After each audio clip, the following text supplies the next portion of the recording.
गुरुर्ब्रह्मा गुरुर्विष्णू गुरुर्देवो महेश्वरा गुरुर्साक्षात् परब्रह्म तस्मै श्री गुरवे नमः तस्मै श्री गुरवे नमः तस्मै श्री गुरवे नमः। हिमालय का समर्पण योग भाग 3 पार्ट 12। तुम जितना अंदर की ओर लाने का प्रयास करोगे, बुरी शक्तियाँ उतना ही बाहर की ओर ले जाने का प्रयास करेगी।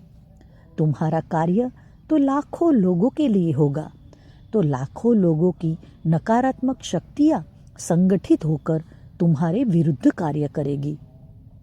वे प्रयास करेगी कि तुम्हारी कोई साधना, कोई तपस्या फलीभूत न हो, क्योंकि तुम्हारी साधना से, तुम्हारी तपस्या से लाखों लोगों की नकारात्मक शक्तियाँ नष्ट होगी। तू घबराना मत। नकारात्मक शक्तियाँ तुझे डरा सकती है, धमकियाँ दे सकती है, बुरा करेगी ऐसा भय दिखा सकती है, पर वास्तव में वे तुझे केवल भयभीत करेगी। बुरा वे कुछ कर ही नहीं सकेगी, क्योंकि तेरे साथ गुरु शक्तियाँ होगी। तू उनका एकमात्र माध्यम होगा। तुझे सुरक्षित करने में ही गुरु शक्तियों का भविष्य होगा।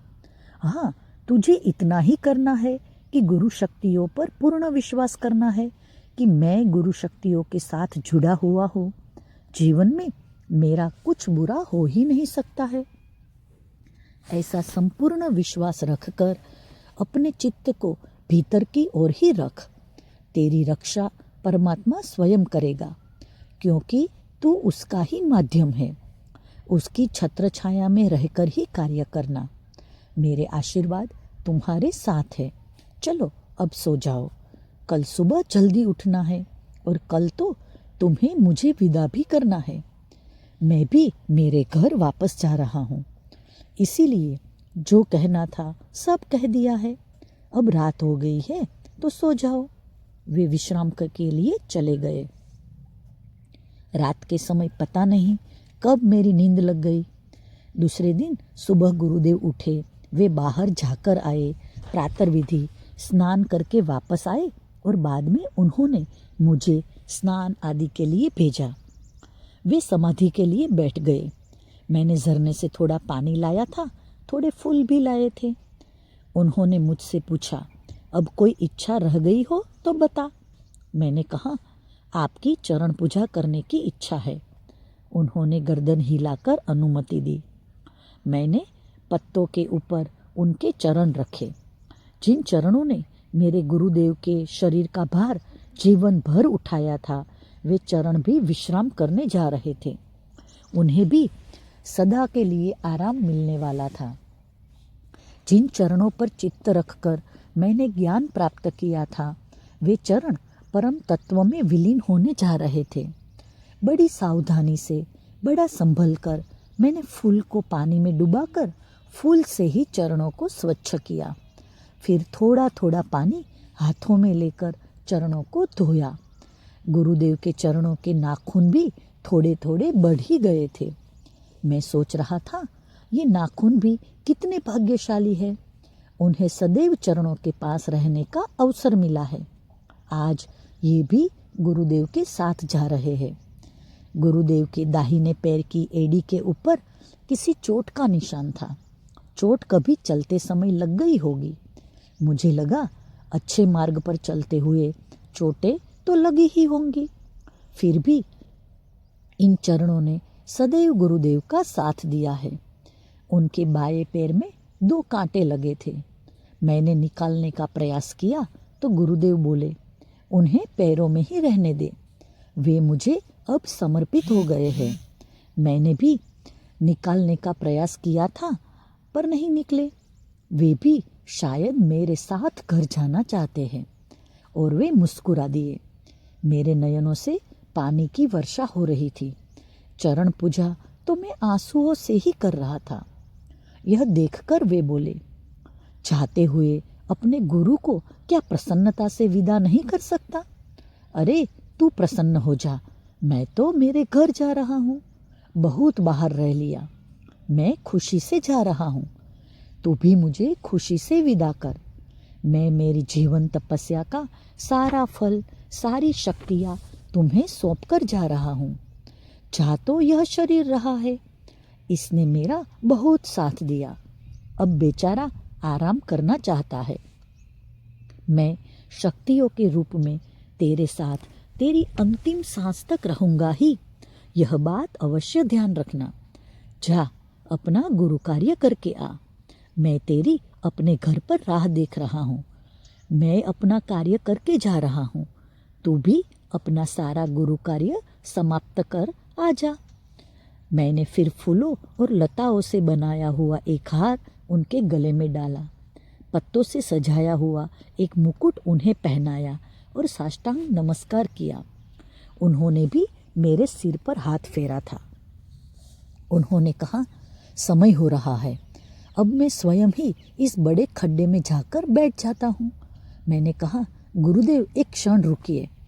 मैंने बड़े भाव से कुछ फूलों को खड्डे में आसन के रूप में बिछाया। बाद में गुरुदेव ने कहा, मैं जाकर समाधिस्थ होता हूँ। मैं जब ओम का उच्चारण करूँगा तब एक ऊर्जा मेरे भीतर से निकलेगी और तेरे भीतर चली जाएगी।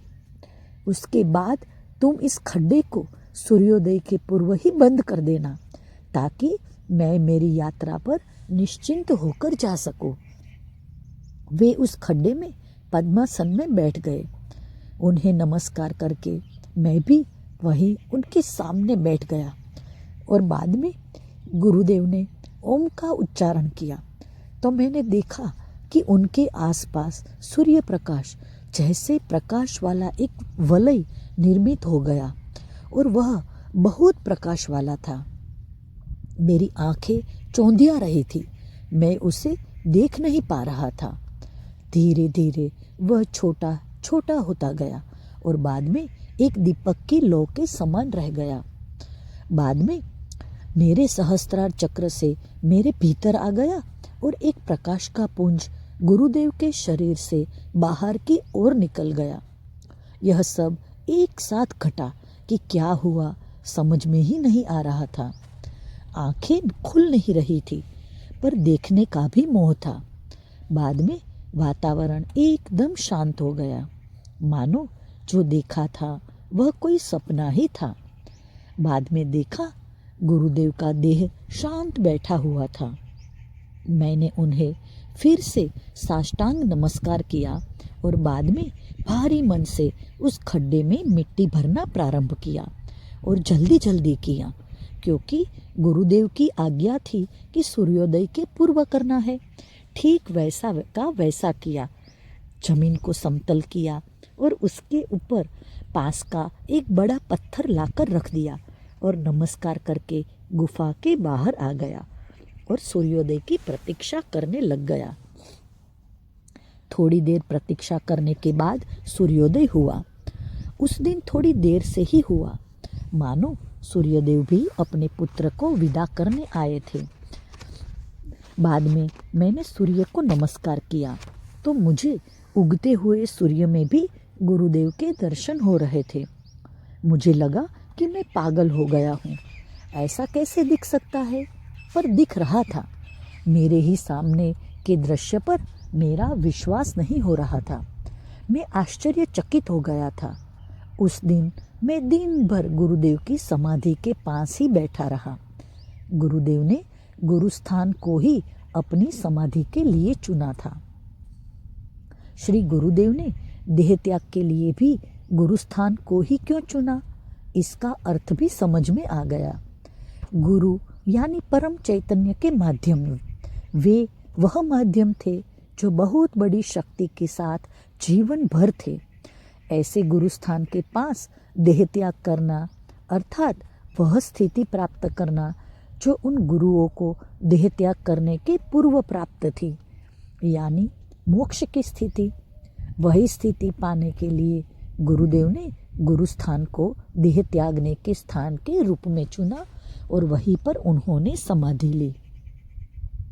मेरे गुरुदेव का उनकी मृत्यु पर संपूर्ण नियंत्रण था और मोक्ष की स्थिति भी उन्हें प्राप्त थी। एक विजेता की तरह उन्होंने अपने आप को जीता था। कई लोग सर्वस्व जीतकर भी अपने आप से ही हार जाते हैं। मेरे गुरुदेव ने अपने आप को जीतकर मृत्यु के मायाजाल को भी जीत लिया, यानी योग से इच्छा मृत्यु प्राप्त हो गई थी। उन्होंने केवल ध्यान में ओम का उच्चारण किया और देह त्याग किया। उनके प्राण सहस्त्रार चक्र से निकलकर आसमान में चले गए और उनकी शक्ति मुझ में समा गई। जाते जाते भी वे इच्छा मृत्यु का वरदान देते गए। इच्छा मृत्यु कैसे प्राप्त की जा सकती है यह बतला गए। ऐसा लगा जीवन में मुझे मृत्यु की राह नहीं देखनी पड़ेगी। जब चाहो देह का त्याग कर सकता हूँ, क्योंकि देह के मोह का मायाजाल भी आज गुरुदेव की कृपा में टूट गया है। जीने का एक ही उद्देश्य रह गया है, गुरु कार्य। जब तक गुरु कार्य चलता रहेगा तब तक यह जीवन की लालसा जीवित रहेगी। जब ऐसा लगेगा कि गुरु कार्य का विस्तार करने की आवश्यकता है और शरीर इस कार्य में बाधक सिद्ध हो रहा है, तभी इस देह का त्याग भी कर दूंगा, क्योंकि देह धारण की होने से शरीर की एक सीमा आ जाती है। एक सीमा में रहकर कार्य करना पड़ता है। शरीर त्याग के बाद स्वयं को मुक्त पाते हैं और गुरु कार्य का विस्तार हो जाता है। जीवन में सबसे महत्वपूर्ण है गुरु कार्य। गुरु कार्य कैसे बढ़ाया जाए उसी पर विचार कर रहा था। वह दूसरा दिन था और गुरुदेव ने 3 दिनों से अधिक वहाँ रहने से मना किया था। तब मुझे वहाँ से निकलना ही था। वह स्थान मैं मेरे मस्तिष्क में एक फोटो जैसा पक्का कर रहा था। वहाँ के आसपास के दृश्य देख रहा था। हिमालय के वहाँ के शिखरों की विशेषता थी कि वे बड़े नुकीले थे। शायद बर्फ पिघलने से सभी को वह रूप प्राप्त हो गया होगा, इसलिए शिखर तक पहुंचना अत्यंत कठिन था। और जो सबसे बड़ा शिखर था वह तो सबसे अधिक ऊंचाई पर था। बादलों से ऊपर वह शिखर था। बादल भी उससे टकरा रहे थे, इतनी ऊंचाई थी। पशु पक्षी भी न के बराबर ही थे। उस नुकीले शिखरों पर जब सूर्य प्रकाश पड़ता था तो वे चमकते थे। उस समय उनकी ओर देखा ही नहीं जा सकता था। बड़ी ठंडी तेज हवा सदैव चलती रहती थी। मैं भी वहाँ से निकलने के लिए तैयारी करने लग गया। मन की तैयारी करनी थी, क्योंकि गुरुस्थान को छोड़ने की इच्छा बिल्कुल नहीं थी, पर गुरुदेव के शब्द याद आ रहे थे। गुरु से बड़ा गुरु का कार्य है। गुरु शरीर में नहीं, गुरु कार्य में विद्यमान होते हैं। गुरु को पकड़ना है तो गुरु के कार्य को पकड़ो। मैंने मेरी मानसिक तैयारी कर ली थी। कल सूर्योदय के साथ इस स्थान से मैं निकल पड़ूंगा और घर जाऊंगा, क्योंकि गुरुदेव का आदेश था घर जाओ, तो घर ही जाऊंगा। उस स्थान का आकर्षण जबरदस्त था, फिर भी मैं उसको चित्त में रखकर अगले दिन बाहर निकालने का प्रयास करने वाला था। थोड़ी सी जड़ी बूटियाँ थी, वे रख ली थी। बाकी लेकर चलूँ ऐसा कुछ नहीं था, और मैं उस स्थान की अंतिम रात समझकर वहाँ सो गया। दूसरे दिन सवेरे गुरुदेव की समाधि के पास ध्यान किया, उनसे प्रार्थना की। मैं तो एक अज्ञानी बालक हूँ, आप मुझे आशीर्वाद दीजिए कि आपका कार्य मेरे हाथों से वैसा ही संपन्न हो जैसा आप मुझसे कराना चाहते हैं।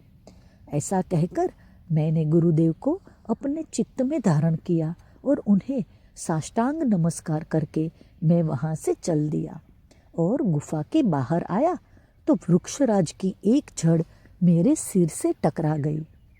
मैंने बाहर निकलकर उस वृक्षराज को भी साष्टांग नमस्कार किया, मानो वह मेरी ही ओर देख रहा था।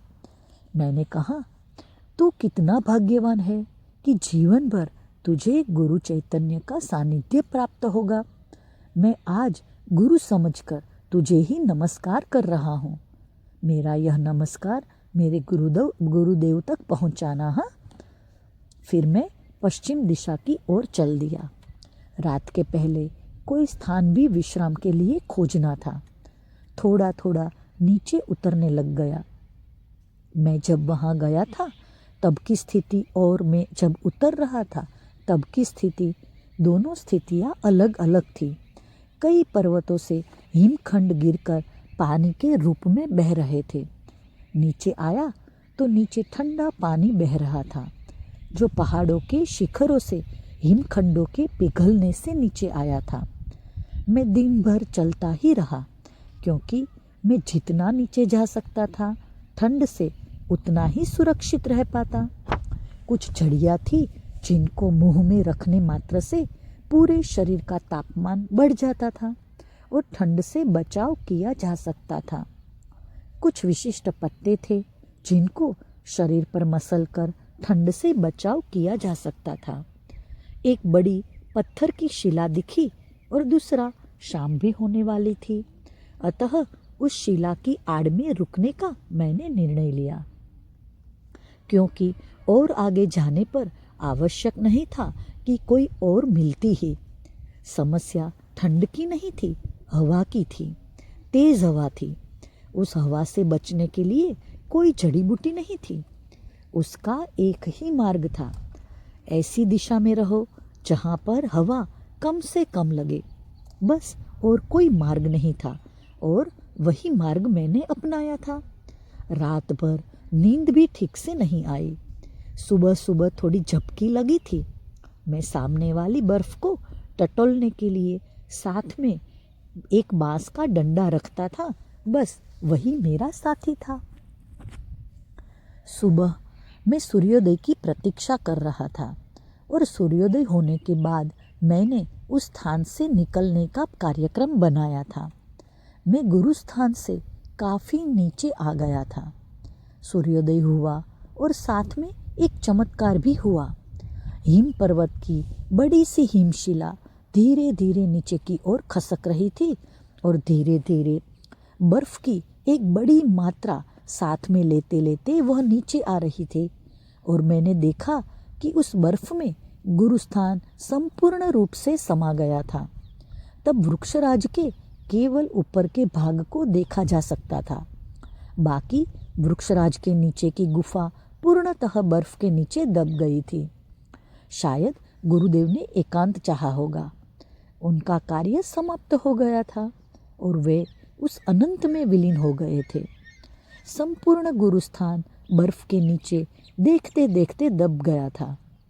तभी मुझे लगा मैंने गुरु आज्ञा मानकर वह स्थान छोड़ दिया था, अन्यथा मैं भी वही दफन हो जाता और मुझे वहाँ जीवंत समाधि प्राप्त हो जाती। मैं इसलिए बचा क्योंकि मुझे गुरुदेव ने बचाया था। तभी तो गुरुदेव ने बड़े स्पष्ट शब्दों में कहा था, इस स्थान को 3 दिनों बाद छोड़ देना और सीधे अपने घर आना। क्या उन्हें जो होने वाला है यह पता था?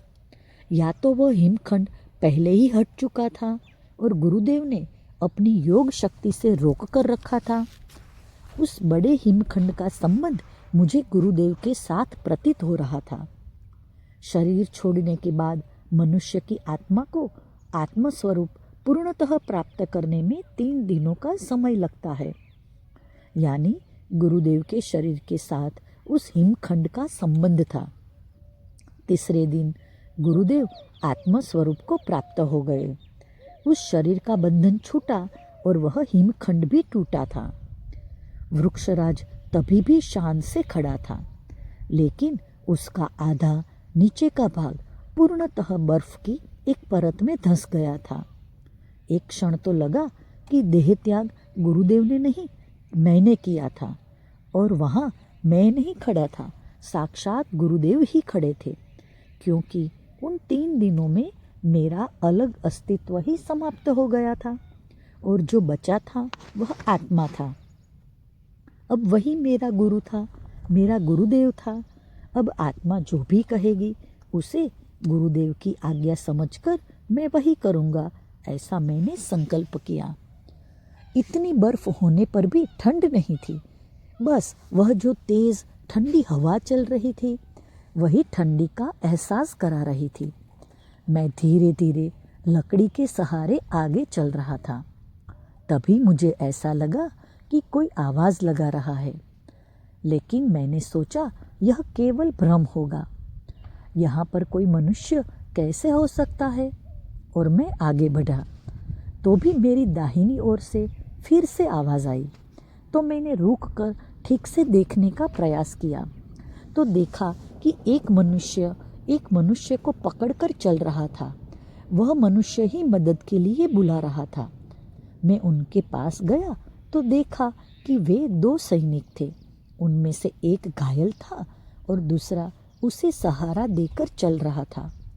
उन्होंने बड़े विचित्र ढंग से मुझे देखा कि मैं एक सामान्य मनुष्य ही हूँ ना, क्योंकि मेरा हुलिया जंगली लोगों के जैसा हो गया था। उन्होंने पूछा, अकेले यहाँ क्या कर रहे हैं? मैंने उस वृक्षराज की ओर संकेत करके कहा, मैं उस स्थान पर गुफा में रहता था।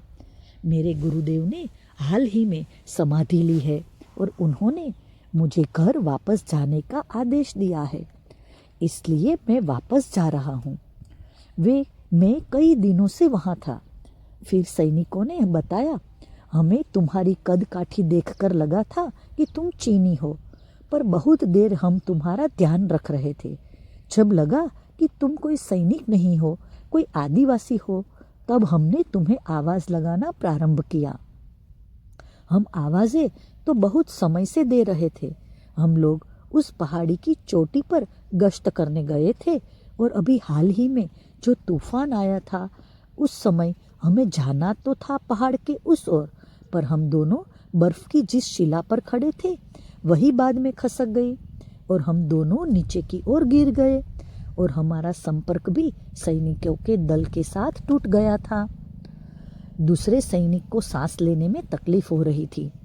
मैंने कोई वनस्पति निकाली और अपने हाथ से मसलकर थोड़े समय उसके नाक के पास रखी तो उसे शीघ्र ही आराम होने लग गया। दोनों सैनिक जवान ही दिख रहे थे। मैंने कहा, मैं तुम्हें चीनी सैनिक समझ रहा था और मैंने समझा कि मैं ही चीन देश की सीमा में गलती से आ गया हूँ। हिमालय में कई दिनों के बाद मैंने मेरे गुरुदेव के अलावा किसी को देखा था। फिर मैं वहाँ कैसे पहुँचा, कैसे गुरुदेव के साथ रहा, गुरुदेव ने क्या कहा, सब बताने लग गया। और हमारा रास्ता कैसे कट गया हम तीनों को भी पता नहीं चला। वे दोनों उत्तर प्रदेश के देवरिया के पास के रहने वाले थे। वे भी वापस जाने ही वाले थे कि वह घटना हो गई थी। उन्होंने बड़े भाव से कहा, हमने सुना था कि हिमालय में इतने भीतर भी कुछ मुनि ध्यान करते रहते हैं, पर आज तक हमने किसी को देखा नहीं था। आज तुम्हारे रूप में तुम्हारे गुरुदेव के ही हमें दर्शन हो गए। जो घायल सैनिक था उसके हाथ में और एक पैर पर चोट लगी थी। उसे ही सांस लेने में भी तकलीफ हो रही थी। वही वनस्पति उसे बार बार सूंघानी पड़ रही थी। वह घायल सैनिक 50 साल के आसपास का रहा होगा और दूसरा सैनिक 25 साल के लगभग रहा होगा। दोनों के आपस में बड़े मधुर संबंध थे। उन्हें कुछ जड़ी बूटियाँ शरीर का तापमान बनाए रखने के लिए दी और उनसे उन्हें शक्ति भी प्राप्त हुई। फिर उस घायल सैनिक को वो पत्ते दिए जिन्हें उसे चबाने के लिए कहा था। वह चबा रहा था और उसके शरीर में रक्त का संचार भी ठीक से हो रहा था। पहले उसे उसके जूते उतारकर उसके तलवों पर और बाद में हथेलियों पर मैंने कुछ वनस्पतियों का रस मसला। उससे उसे बहुत आराम हो गया था। बड़े सैनिक का नाम राम सिंह यादव था और दूसरे सैनिक का नाम घीसू सिंह था। उन्होंने बताया, हमें जब कुछ शक या संदेह होता है तभी हम इतनी ऊंचाई पर जाते हैं। ऐसा ही कुछ हुआ था, इसलिए ही देखने गए थे। मैंने कहा, तुम्हें देखकर मुझे लगा कि चीन ने फिर से आक्रमण कर दिया है, क्योंकि 1962 की यादें हैं। पर हम दोनों की शंका ही साबित हुई। फिर ऐसे ही बातें चलती रही। वह घीसू सिंह थोड़ा मजाकिया था। वह बोला, मेरे बाप ने मेरा नाम घीसू सिंह रखा। वह बताने में मुझे शर्म आती है, इसलिए लोगों को मैं अपना नाम जीएस बताता हूँ। मैंने कहा, ठीक है, मैं भी तुझे जीएस ही कहूँगा। मैंने उन्हें सलाह दी, हम थोड़ा घूमकर जाएंगे, क्योंकि यह जो रास्ता सामने दिख रहा है, यहाँ पर एक खाई थी जो मैंने देखी थी, और अब बर्फ़ जम जाने के बाद वह भी नहीं दिख रही है, और इसलिए यहाँ बर्फ़ खसकने का खतरा है। दूसरा, कई बार बर्फ़ तो रहता है पर नीचे पानी होता है, इसलिए बर्फ़ की परत टूट जाने पर हम भीतर के पानी के बहाव में चले जाते हैं, इसलिए यह स्थान खतरनाक है। थोड़ा घूमकर ही चलना उचित है। बाद में हम थोड़ा घूमकर ही आगे बढ़े और धीरे धीरे पता चला कि वह घायल सैनिक ओहदे की दृष्टि से भी बड़ा था, इसलिए वह जीएस उसे सर जी कहता था। मैंने उन्हें बताया, जब मनुष्य समाज से ही दूर प्रकृति की गोद में चला जाता है तो वह प्रकृतिमय हो जाता है, और बाद में जिस प्रकार प्रकृति भेदभाव नहीं करती, वैसे ही हमारा स्वभाव भी भेदभाव रहित हो जाता है। जब हम प्रकृति के सानिध्य में मिलते हैं तो सब बंधन छूट जाते हैं, जाति के, धर्म के, भाषा के, देश के। एक मनुष्य से केवल मनुष्य बनकर मिलता है। इसलिए कभी कभी लगता है, मनुष्य को अगर अपने भीतर मनुष्यता को जगाना है तो प्रकृति के सानिध्य में जाना होगा। प्रकृति मनुष्य को प्रकृतिमय बना देती है। मैंने फिर मेरा अनुभव बताना प्रारंभ किया। मैं एक ब्राह्मण कुल में पैदा हुआ था, लेकिन ब्रह्म को जाना नहीं था। उपनयन संस्कार तो केवल एक कर्मकांड बनकर रह गए हैं। अब इस संस्कार को करने वाले ही नहीं रहे। जो संस्कार करते हैं, पहले वे ब्रह्म के संस्कार से संस्कारित होने चाहिए। जब वे ही नहीं हैं, तो वे दूसरों को कैसे कर सकते हैं? इसलिए उपनयन संस्कार भी एक कर्मकांड बनकर रह गया।